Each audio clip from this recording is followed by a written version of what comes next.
BMC news live from Kochi Malayalam വാർത്തകൾ നിങ്ങൾക്കായി അവതരിപ്പിക്കുന്നത് Cochin Kalabhavan Angamaly franchise powered by heal life Thottakattukara Nazareth villas and BMC production Angamaly. നമസ്കാരം, BMC radio Malayalam വാർത്തകളിലേക്ക് സ്വാഗതം. ഞാൻ ധനു കൃഷ്ണ. പച്ചാളത്ത് റെയിൽവേ ട്രാക്കിലും റോഡിലുമായി മരം കടപുഴകി വീണ സംഭവത്തിൽ വൻ ദുരന്തമൊഴിവായത് തലനാരിഴയ്ക്ക്. ഇടപ്പള്ളി എറണാകുളം നോർത്ത് റെയിൽവേ സ്റ്റേഷനുകൾക്കിടയിൽ പച്ചാളം ഷൺമുഖപുരത്തിന് സമീപമാണ് മരം വീണ് ട്രെയിൻ റോഡ് ഗതാഗതം സ്തംഭിച്ചത്. റോഡിനും റെയിൽവേ ട്രാക്കിനും സമീപം തർക്കത്തിലുള്ള ഭൂമിയിലെ പൂവശി മരം ഞായറാഴ്ച രാവിലെ 9:30 കടപുഴകി വീഴുകയായിരുന്നു. ഷൺമുഖപുരം പ്രമോദ് ലൈൻ റോഡിന് കുറുകെ മരത്തിന്റെ തടിയും റെയിൽവേ ട്രാക്കിൽ ചില്ലകളൊന്നാകെയുമാണ് വീണത്. മരം വീണ് റെയിൽവേ ട്രാക്കിന് മുകളിലൂടെ കടന്നു പോകുന്ന റെയിൽവേ വൈദ്യുതി ലൈനും പൊട്ടിവീണു. 25 kV ഹൈടെൻഷൻ ലൈനാണ് ട്രെയിൻ ഗതാഗതത്തിനായി സ്ഥാപിച്ചിരിക്കുന്നത്. ലൈൻ പൊട്ടി താഴെ വീണ് മരത്തിന്റെ പച്ചിലകൾ കത്തിപ്പിടിച്ചു. ഉയർന്ന പവർ സപ്ലൈ ഉള്ള ലൈൻ പൊട്ടി വീണ സമയത്ത് ട്രാക്കിലൂടെ ഏതെങ്കിലും ട്രെയിൻ കടന്നു പോവുകയോ ആളുകൾ മുറിച്ചു കടക്കുകയോ ചെയ്തിരുന്നുവെങ്കിൽ വലിയ അപകടത്തിനിടയാക്കിയെന്ന് സ്ഥലത്തെത്തിയ ഫയർഫോഴ്സ് ഉദ്യോഗസ്ഥർ വ്യക്തമാക്കി. നിരവധി ആളുകൾ ട്രാക്ക് മുറിച്ചു കടക്കുന്ന ഇടമാണിത്.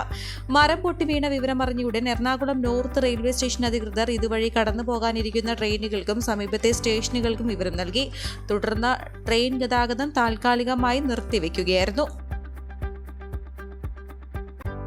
കുറുമശ്ശേരിയിൽ കുപ്രസിദ്ധ കൊലയാളി വിനു വിക്രമനെ വെട്ടിക്കൊലപ്പെടുത്തിയ കേസിലെ 1-ാം പ്രതിയെ കാപ്പ ചുമത്തി ജയിലിൽ അടച്ചു. പാറക്കടവ് കുറുമശ്ശേരി വേങ്ങുപറമ്പിൽ വീട്ടിൽ നിതിൻ എന്ന തിമ്മയ്യനെയാണ് കാപ്പ ചുമത്തി വിയൂർ സെൻട്രൽ ജയിലിൽ അടച്ചത്. ജില്ലാ പോലീസ് മേധാവി വൈഭവ് സക്സേനയുടെ റിപ്പോർട്ടിന്റെ അടിസ്ഥാനത്തിൽ കളക്ടർ NSK ഉമേഷാണ് ഉത്തരവിട്ടത്. ചെങ്ങമനാട് അങ്കമാലി കാലടി പോലീസ് സ്റ്റേഷൻ പരിധികളിലെ കൊലപാതക ശ്രമം, കഠിന ദേഹോപദ്രവം തുടങ്ങി നിരവധി കേസുകളിൽ പ്രതിയാണ് Thimmayyan. Chengamanad police inspector R. Kumar, ASPJ Sajan, senior civil police officer Shibu Ayyappan, civil police ഓഫീസർമാരായ KR കൃഷ്ണരാജ്, KS അനു എന്നിവരടങ്ങുന്ന സംഘമാണ് പ്രതിയെ അറസ്റ്റ് ചെയ്തത്. കോവിഡാനന്തര കാലഘട്ടത്തിൽ ജീവനശൈലി രോഗങ്ങളുള്ളവർക്ക് സന്തുലിതമായ ആരോഗ്യ പരിപാലനത്തിന് ആലുവയ്ക്കടുത്ത് തോട്ടക്കാട്ടുകര ജംഗ്ഷനിൽ ഹീൽ ലൈഫ് തുറന്ന് പ്രവർത്തനം ആരംഭിച്ചിരിക്കുന്നു. ഫിസിയോതെറാപ്പി, സൈക്കോളജി, ആയുർവേദ ചികിത്സകൾക്കായി 8089011722 ബന്ധപ്പെടാവുന്നതാണ്. പ്രായപൂർത്തിയാകാത്ത പെൺകുട്ടിയെ പീഡിപ്പിച്ച കേസിൽ യുവാവിന് 23 വർഷം കഠിന തടവും 2.5 ലക്ഷം രൂപ പിഴയും ശിക്ഷ വിധിച്ചു. പറവൂർ ചെറിയ പല്ലംതുരത്ത് ഭാഗത്ത് നെടിയാറ വീട്ടിൽ സഞ്ജയനെയാണ് ആലുവ ഫസ്റ്റ് ട്രാക്ക് സ്പെഷ്യൽ കോടതി ജഡ്ജി ഷിബു ഡാനിയൽ ശിക്ഷ വിധിച്ചത്. 2020 കേസിനാസ്പദമായ സംഭവം നടന്നത് വടക്കേക്കര പോലീസ് സ്റ്റേഷൻ രജിസ്റ്റർ ചെയ്ത കേസാണിത്. ലഹരി വസ്തുക്കൾ ബലമായി നൽകിയാണ് പീഡനത്തിനിരയാക്കിയത്. SHO ആയിരുന്ന MK മുരളിയാണ് അന്വേഷണം നടത്തി കുറ്റപത്രം സമർപ്പിച്ചത്. ASI രാജേഷും അന്വേഷണ സംഘത്തിലുണ്ടായിരുന്നു. പ്രോസിക്യൂഷന് വേണ്ടി special public prosecutor PG Yamuna ഹാജരായി. ഒരൊറ്റ മഴ പെയ്താൽ വെള്ളത്തിലാകുന്ന എറണാകുളത്തെ കരകയറ്റാൻ ആവിഷ്കരിച്ച കനാൽ നവീകരണ പദ്ധതിക്കായി നാടിന്റെ കാത്തിരിപ്പ് തുടരുന്നു. നഗരത്തിലും പരിസരത്തും കൂടെയും ഒഴുകുന്ന കനാലുകൾ നവീകരിച്ച് നീരൊഴുക്ക് സുഗമമാക്കി ജലഗതാഗതം ഉൾപ്പെടെ സാധ്യമാക്കാൻ ലക്ഷ്യമിട്ടുള്ളതായിരുന്നു പദ്ധതി. 6 കനാലുകൾ പുനരുജ്ജീവിപ്പിക്കാനുള്ള പദ്ധതി മന്ദഗതിയിലാണ് മുന്നോട്ടു നീങ്ങുന്നത്.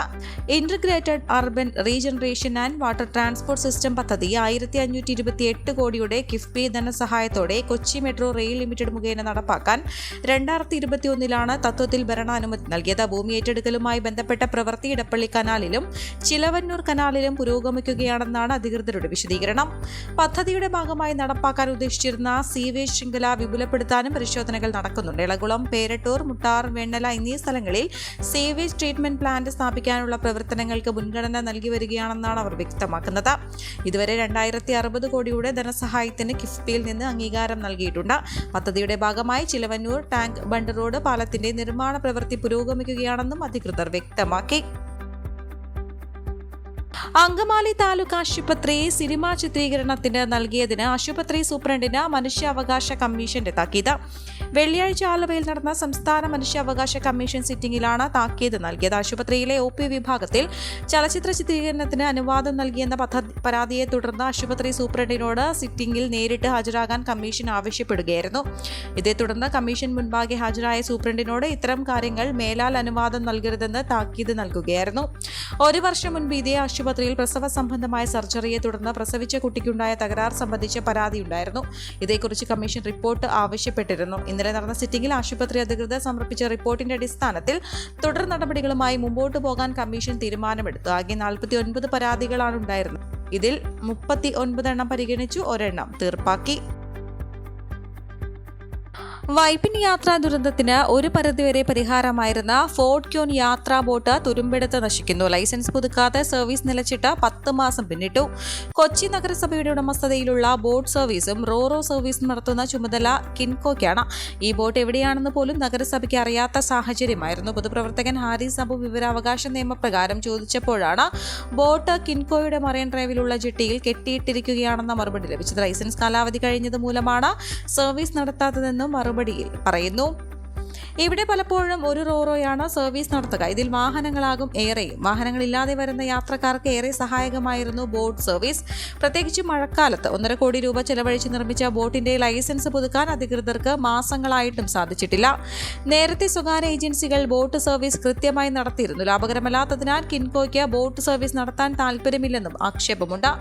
ബോട്ട് സർവീസ് അടിയന്തരമായി പുനരാരംഭിക്കണം. റോറോ സർവീസ് ഉണ്ടെങ്കിലും ഒരെണ്ണം എപ്പോഴും കട്ടപ്പുറത്താണ്. ബോട്ട് സർവീസാണ് സാധാരണക്കാരുടെ ഏക ആശ്രയം. Fort Kochi Vypin boat service അധികാരികൾ അടിയന്തരമായി പുനഃസ്ഥാപിക്കാത്ത പക്ഷം സമരപരിപാടികളായി മുന്നോട്ടു പോകുമെന്നും സാമൂഹിക പ്രവർത്തകർ അറിയിച്ചു. ഈ വാർത്തയോടുകൂടെ BMC റേഡിയോ മലയാളം വാർത്തകൾ സമാപിക്കുന്നു. നന്ദി, നമസ്കാരം.